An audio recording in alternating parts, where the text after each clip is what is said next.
Friday, 14th day of March 2025. In our news headlines on Divine Mercy Prime, this evening His Lordship Michael Bibi prays with military officials in the region, encouraging them to stay close to God.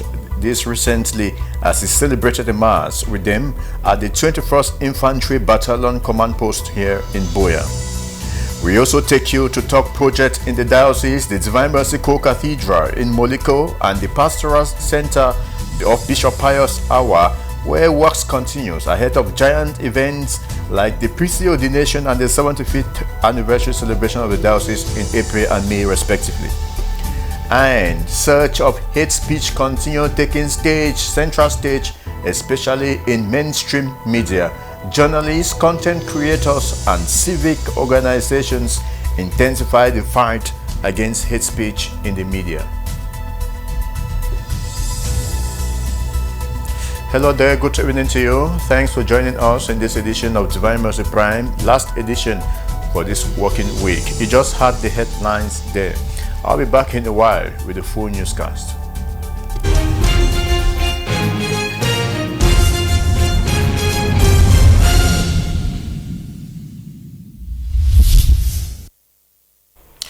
Once more, you're welcome to join me live from Boya in Cameroon. I am Jude Mbako Munyo, and you're watching Divine Mercy Radio Television of the Catholic Diocese of Boya, DMR TV. This is Divine Mercy Prime.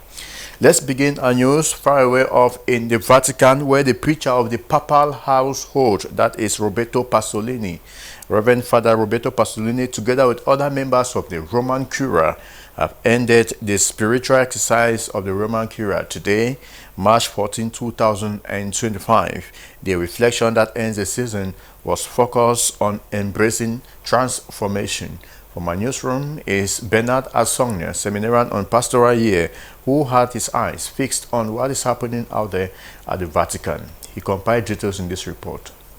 Since Sunday, March 9, 2025, the members of the Roman Curia, involving cardinals, archbishops and bishops, priests and some lay faithful, have been involved in the annual spiritual exercises of the Roman Curia that occurs every first week of Lent. With the reflections being chaired by the preacher of the papal household, Reverend Father Roberto Pasolini, who reflected on the first day on the theme, "The end will be the beginning." He has rounded up the last day of the exercise with his reflection focused on the theme embracing transformation. Recognizing the physical decline humanity continues to face, he assures everyone that there is an inner renewal that takes place day by day. That is to say, everything that seems to dissolve actually has a greater destiny, because God has created man for resurrection, and this is not a utopian dream but the natural logic of an existence called to fullness. Le domande erano legittime. San Paolo c'ha sempre il suo carattere abbastanza impulsivo, stolto. Che domande sono? Guarda la natura. Non vedi cosa succede? Nella natura si mette un seme per terra e questo seme, morendo, fa nascere un corpo, un fiore, una pianta.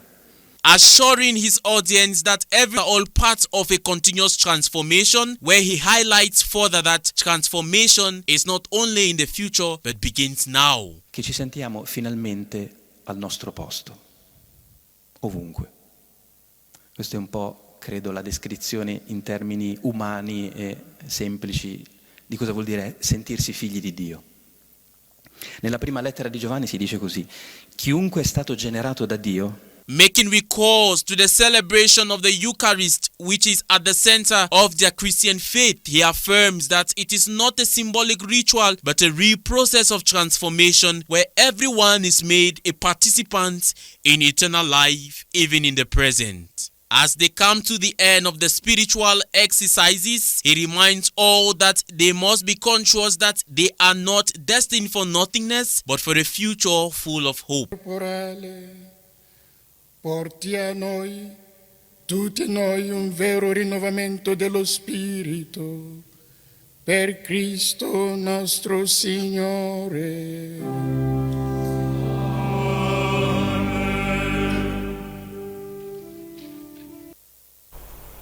Right. Thank you, Bernard Songner, for that report. We come back here to the Diocese of Buea, where His Lordship Michael Bibi, the bishop here, the local ordinary of the diocese, has applauded the efforts put in by security men and military officers for the peace, stability, and the orderliness of the country.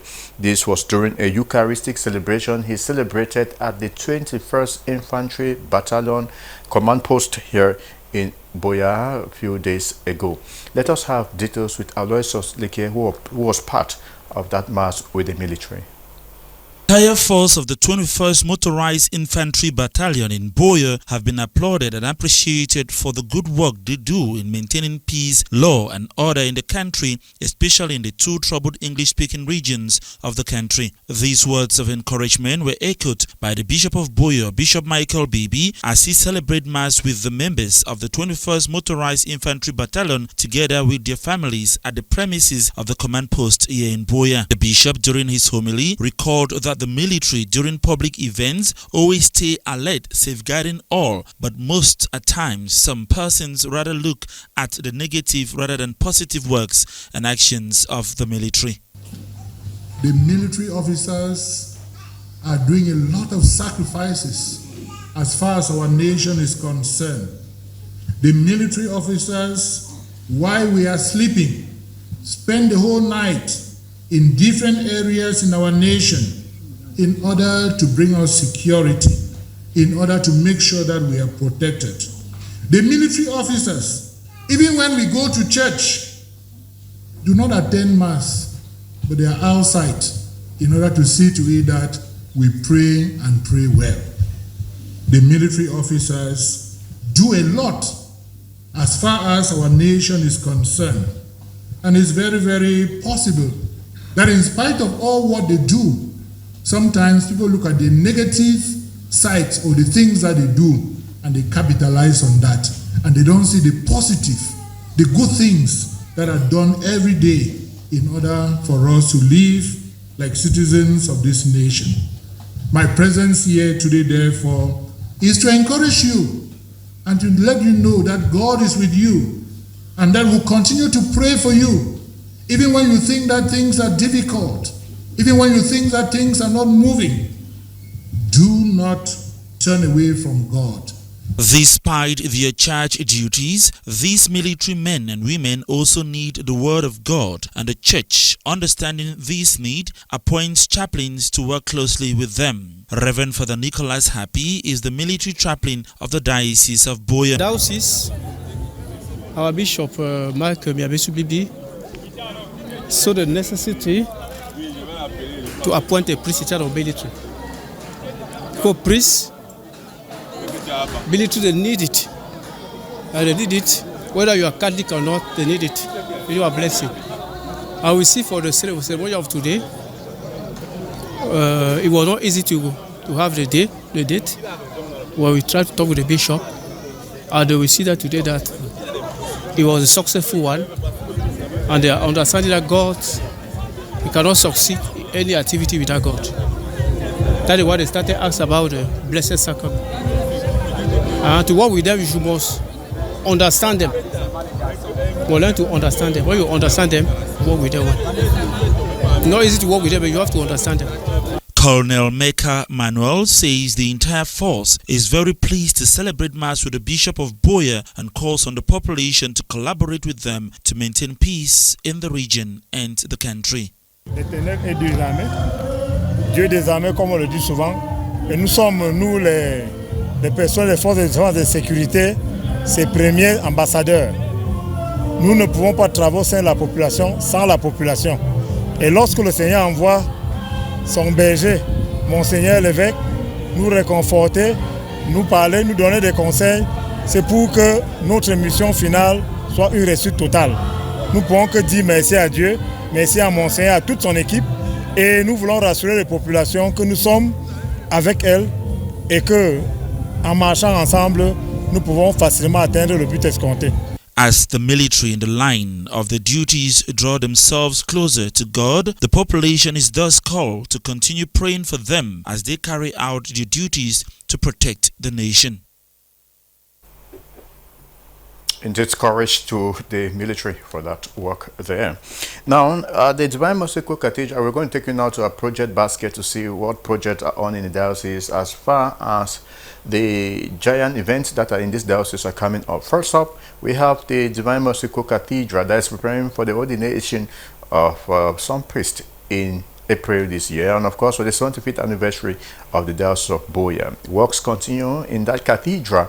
At the moment, the ceiling is witnessing wood paneling installation, paving the way for the placement of the ceiling board. Equally, we are the Bishop Pius Our Memorial Pastoral Center. The roofing has commenced on the third block, and other significant works are taking place on the other structure at the Bishop Pius Our Memorial Pastoral Center.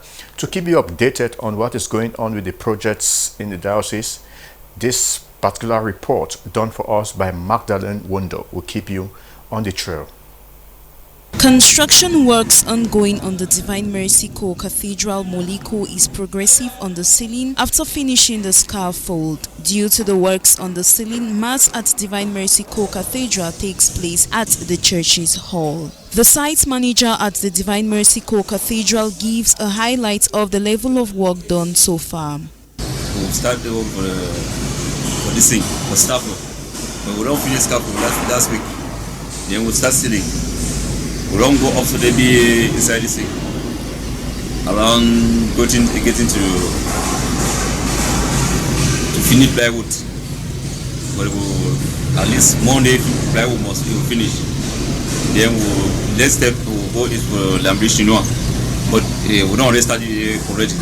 And at the Pastoral Center, construction works on the third floor of the conference hall is advancing as decking of the building is ongoing. The building will serve as apartments and rooms for individuals and groups who come to the Pastoral Center to carry out their activities. For Heyman narrates the subsequent works that will follow on the building.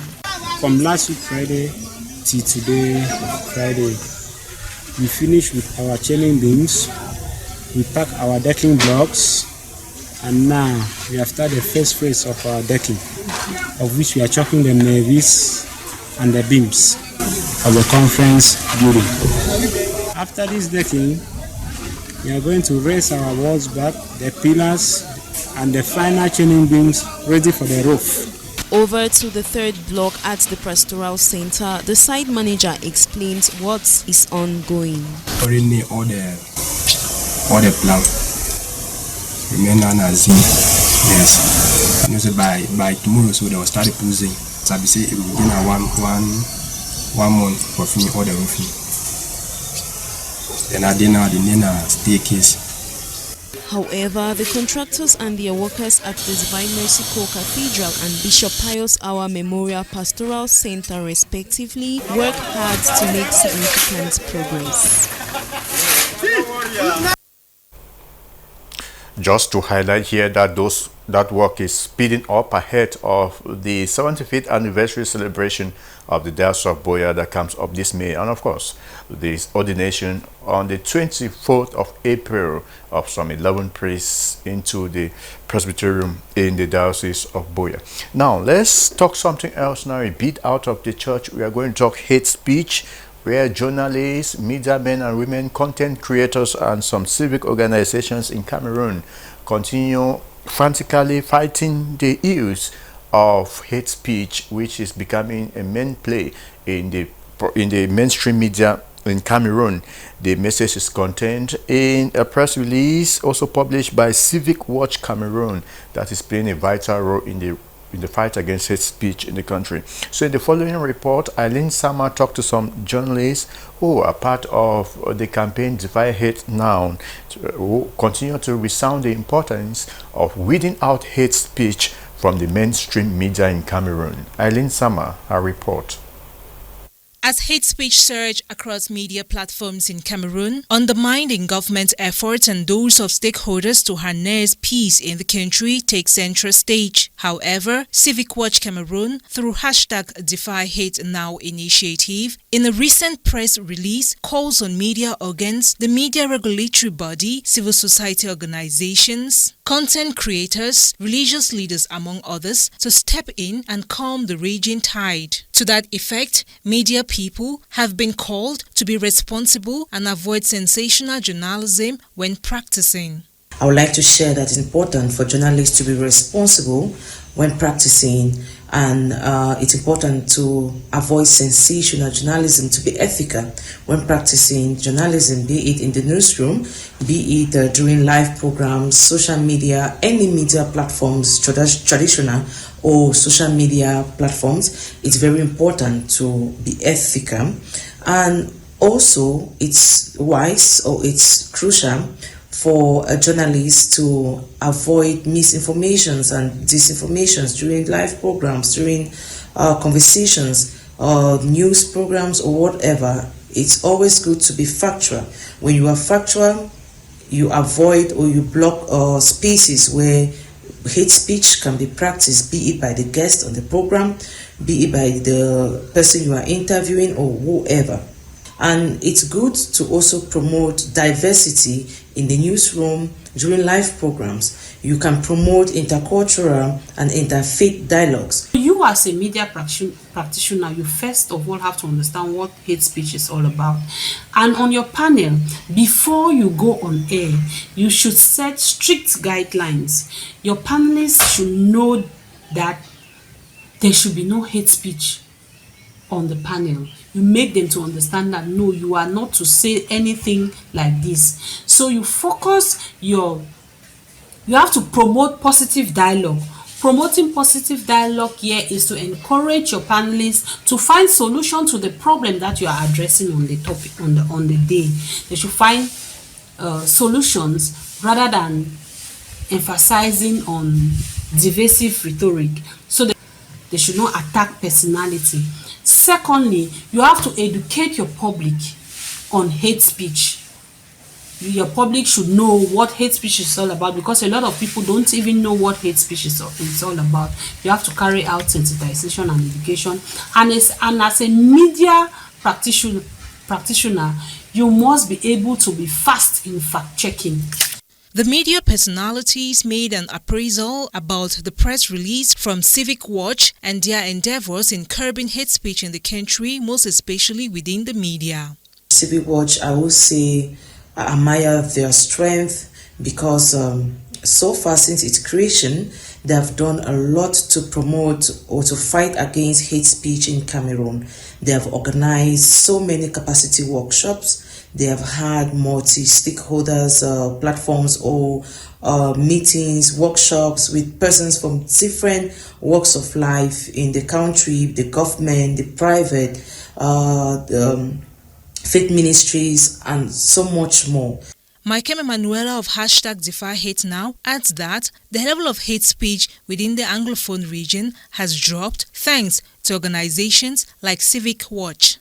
I would say that for a couple of years, especially in the Northwest and Southwest region, the level of hate speech and misinformation and disinformation had dropped drastically, and I would say it's thanks to Civic Watch and other organizations in the country who are doing all they can to fight against hate speech. Note here that the National Communication Council has never relented its efforts at sanctioning media organs and journalists who breach the ethical practices of journalism.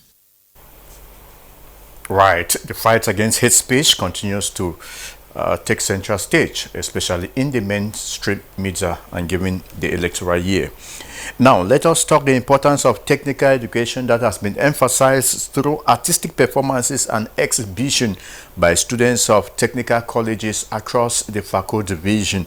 This was during the 2025 edition of the Open Business Day that focused on the creativity of young secondary school students in the context of digital economy. Aloysius Leke did a report on the Open Business Day for secondary schools, and here is the full report. Open Business Day is a vital initiative that envisions an education system that empowers every young graduate with right skills. The day is to show students that technical education is not a second-class option but a foundation where we can build for economic prosperity. These were the opening words of the Divisional Delegate of Secondary Education, Dr. J. Martin, during the launch of the 2025 edition of the Open Business Day at the premises of the Government Technical High School in Tico. The focus of the Open Business Day is to reinforce the importance of technical education in secondary schools across the nation through innovative projects. Dr. J. Martin says the government, through the ministry, is striving to fight digital illiteracy through innovations in schools. Secondary education, Your Excellency, is insisting on digital literacy, in which case she has been able to provide a lot of digital resources in our schools in order to update the learning of our students. And you get to understand that everything in the ministry now is digitalized. And that is why we are telling the children that if you have to succeed in the current dispensation, you must be digitally literate. Something touched me within my excitement is a food dehydrator that has been produced by Government Technical High School only, where you can dehydrate food and you can stay for 6 months without getting back. I think if we multiply that in society, our cocoa producers stand a better chance. Holding under the theme showcasing the talents and creativity of young secondary school students in the context of digital economy, these students marveled those gathered with their brilliant presentations through artistic performances and exhibitions. Software to be precise, which shows the various ways through which we can record the transactions carried out in the company. We can record out the balance sheet, we can record the income statements and other transactions to help with taxation, paying our employees and carrying out other business transactions. So this is what we can call presenting today. Control plan of the same payment. Here are the diagrams. Here we have the supply power, where we supply the power of the because here we want to generate power to the switch here. From the light, here we are in the underground level. From the underground level, here we have the first floor, the second floor, and the third floor. The principal of the host institution, Mr. Wose John, and other teachers applauded the students and government for this great initiative. Today is Open Door Day, as you all know. It's a day where the children that we have, the students that we have, they showcase their talents, as you have seen for yourself. Ranging from the commercial to the industrial department, you have seen for yourself what the students can produce. Look at the society today, being getting digital. Generally, we say that most of the top positions in companies are being occupied by managers, accountants, marketers, and when you discover all these aspects, you discover that they can only be gotten from commercial education. When you discover those other fields, they study arts and so on. In our sector in Cameroon, what generally can improve sustainable development of all the peoples of the society is the commercial and the technical education. Is aimed at showcasing all what the various disciplines of the school can do. Now these trades put forth their craft work, and it's also an intention to tell the public that we are not, technical education is not only to serve the middleman power, but also to reach all corners of life to meet an emergent economy at the end of the day is putting in this vision. During the Open Day presentation, students from various institutions like the Regional Patches College Motengene stole the show with top-notch presentations on the importance of technical education in fostering innovation and job creation. Now, let's talk sport and in football. Belgian tactician Cameroon Indomitable Lions head coach Peter McBride has come out with his list of 26 men who are going to battle or who have been summoned ahead of the FIFA 2026 March the 5 and the 6 qualifiers. The list that came out yesterday has been the talk of the day on the lips of many football lovers in the country. McBride released the list after a press conference in Yaoundé. Now, Hilarion took off from our news decks. It took our time, talked to some sport lovers on the quality of or the choice of footballers chosen by Mark Breeze to stand for this Day 5 and Day 6 qualifier game. Let us have details in this report. 26 players makes up Mark Breeze list ahead of FIFA qualifiers Match Day 5 and Match Day 6 against Eswatini and Libya respectively. The Belgian tactician unveiled the players this Thursday, March 13, 2025 in a presser at Fecafoot's office. The consistency in Mark Breeze's summon is not missed out again. However, the room for newcomers opens for Danny Namaso of FC Porto and Nathan Gomo of Gladbach. Jamie Ateke and Mike Ngomo are sports analysts based here in the southwest region. They have a keen look at Mark Breeze's summon. Namaso coming in, that centre forward role, he's played multiple games for FC Porto, 4 goals and assists through the Europa League, and of course the Portuguese top tier out there. Nathan Gomo Minpol has equally averaged, I think, 2 goals and assists for Gladbach in the Europa League. Other guys like Wiliti Yunusa, James Eto are equally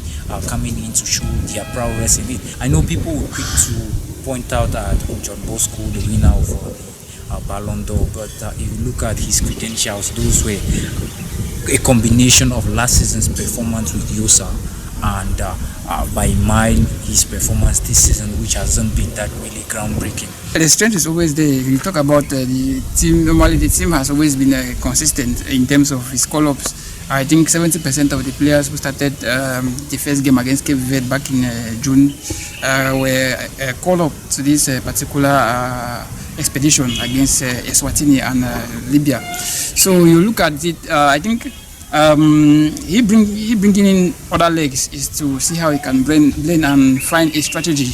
The call-up sees the return of Witili Yunoswa of Vredes. Goalkeeper David Epasi also gets a room. Joyce Kindawa, James Eto, among others, with notable absentee in the likes of Jean-Charles Castelletto, Fabrice Ondoa, George Kevin Kudo, Dalin Yongwa, just to name but these. Sportsmen still view this selection as a fruitful one if well placed. It's overall a good team for me because when you look at the weight of the matches too, they equally count. We are still top of our group for the qualifiers of the FIFA World Cup, and we're playing Eswatini and Libya, who are the runners up behind Cameroon. It all boils down to how the coach envisages to use these guys. When I talk about Ngamale, you see that this guy is, I enjoy him a lot when he plays for the Cameroon national team. He brings in that ability of steering, counter-attacking, and his crosses are almost inch perfect. The list is somehow good, and the consistency has always been there. Martin Honla, the midfield, Zambo and Baleba, I think that's the ideal midfield pair. With the attack line, Abubakar, Sholi, Bwenu, and the likes of Mouninga Mali. Though Magri is a good call for Magri because Magri picked form recently. Mark Breeze and his boys will face Eswatini on March 19, 2025 in South Africa, and 6 days later face Libya at home. The players are expected to be in camp this weekend. Now we end our news on a foreign note. First to South Africa, where the apostolic nuncio to that country, Archbishop Henry Jakozinski, has praised South Africans for their unwavering spiritual solidarity with the Holy Father Pope Francis during this time of his sickness. It is still in South Africa that a landmark summit has seen European Union dosing out, pledging £4.7 billion in investment for that country. And in a significant move, the United States of America and Israel are exploring Africa as a potential destination for the resettlement of Palestinian displaced by the Gaza conflict. More of this international news compiled for our newscast by Me Nadesh Nechum. Speaking of foreign news in South Africa, where the Apostolic Nuncio to that part of the country has expressed gratitude for the spiritual solidarity and support the people of God in the Southern African region, have given to Pope Francis, who has been in hospital since February 14, where he is being treated for double pneumonia. In his message of gratitude to South Africans, Archbishop Henryk Jagodzinski expressed gratitude to Catholics, the followers of other religions, and all people of goodwill for prayers and support for Pope Francis. Archbishop Henryk further acknowledged receiving goodwill messages from many people who he said had joined the Catholic community to pray for the Holy Father's quick recovery. The world is gathering to pray for him, to support for him, because our Pope Francis is a man of God. For us, the Catholics, he is successor of St. Peter, vicar of Jesus Christ, but not only for Catholic, for every people of goodwill, he's an important figure because he transmits the hope. The nuncio urged the people of God to, like Pope Francis, embrace and give hope to the excluded, marginalized, and migrants who he says have for many reasons left their home for a journey and many times do not know where they will arrive and if they will arrive. Still in South Africa, the European Union has announced a 4.7 billion investment package for South Africa to support green energy and vaccine production, marking a significant step in strengthening economic and political ties. The commitment was made during the first bilateral summit between the EU and South Africa in 7 years, held at President Cyril Ramaphosa's office in Cape Town. Speaking at the summit, European Commission President drew parallels between the history of the EU and South Africa, both of which emerged from conflict and found a path to peace through reconciliation. South Africa remains an emblem of hope for the world. Today, we are together announcing an investment package to mobilize 4.7 billion euro in South Africa, and this is in both our interest. South African President Cyril Ramaphosa echoed these sentiments, emphasizing the importance of collaboration in upholding shared values. This is the time to work together in defense of what we believe in: democracy, the rule of law, including the respect for international law and international humanitarian law. The summit took place amid growing geopolitical tension, with the EU reaffirming its commitment to South Africa's leadership within the G20. Cyril Ramaphosa aims to use South Africa's G20 presidency to advocate for debt relief and climate financing for developing nations that have been downplayed by the United States. Taking you out of South Africa, there is more confusion over United States President Donald Trump's vision for the future of the Gaza Strip and its people. US and Israel officials say they have reached out to 3 East African countries to discuss using their territories as destinations for Palestinians uprooted from the enclave. The news appeared to signal that Trump intends pressing ahead with his wider condemned plan to move Gaza's 2 million people elsewhere. It comes as after he told reporters at the White House that nobody is expelling any Palestinian from Gaza. Nadesh Menachum with that foreign news, bringing us to the end of tonight's newscast. But before we go, we quickly pick on our top stories. You heard in this news edition that His Lordship Michael Bibi, the local ordinary for Buea, prays with military officials in the region, encouraging them to stay closer to God. This recently as he celebrated a mass with them at the 21st Infantry Battalion Command Post here in Buea. We also took you to the Divine Mercy Co-Cathedral in Moliko and the Bishop Pius Hour Memorial Pastoral Center, where work continues ahead of giant events built for the diocese, notably the priestly ordination and the 75th anniversary celebration in April and May respectively. Plus, this surge in hate speech continues taking central stage, especially in the media. Journalists, content creators, and civic organizations also intensify the fight against hate speech in the media. We indeed thank you very much for your time this evening watching Divine Mercy Prime, hoping that we will have another edition of News Divine Mercy Prime. Will be on Monday at 7 p.m. We encourage you to keep watching more programs that are upcoming. Have a blessed night. Bye-bye.